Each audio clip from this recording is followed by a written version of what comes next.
But we know I can keep track of it because I know we had a game last night, Thursday Night Football, so today must be Friday. Boy, the Browns are looking good, Nick. Man.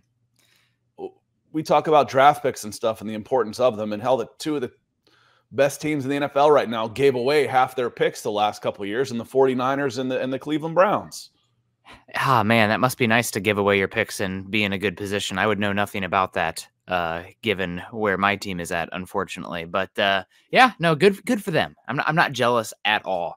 No, Browns are playing great. I've said it on here probably 3-4 weeks now, Scott. When we talk Coach of the Year, I'm like, Stefanski question mark. I think I'm going question mark to period. I mean, he's got to be in the conversation.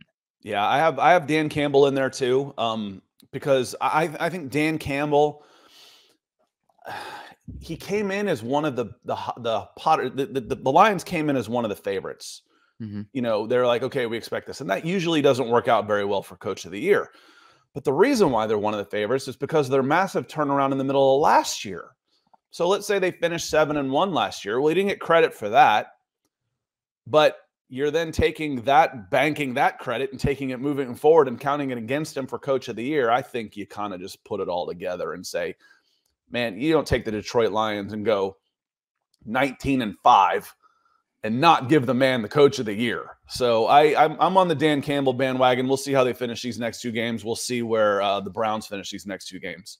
It kind of feels a little Spider-Man pointing meme, though, when you talk Cleveland versus a Detroit, right? I mean, Cleveland's been in a better position like the last few seasons, but they lost Nick Chubb. Deshaun Watson was terrible, and you've gone through PJ Walker, DTR, and then you bring in Joe Flacco. You've been missing both your offensive tackles for most of the season. You're still humming. You have a better record than the Chiefs. All right, you're in that selling Browns. me. Yeah, you're okay.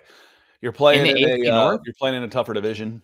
In the AFC North too. I mean, it's Stefanski's been unbelievable this season with the circumstances. Yeah, you've got a tougher schedule. I wouldn't. It was one of those where I've been leaning Campbell. I won't argue against you for Stefanski either. I had, up until the last couple of weeks, I think they're just kind of running out of gas. D'Amico Ryan, Shane Steichen. Yeah. But they're sitting there at 8-7. They both lost last week.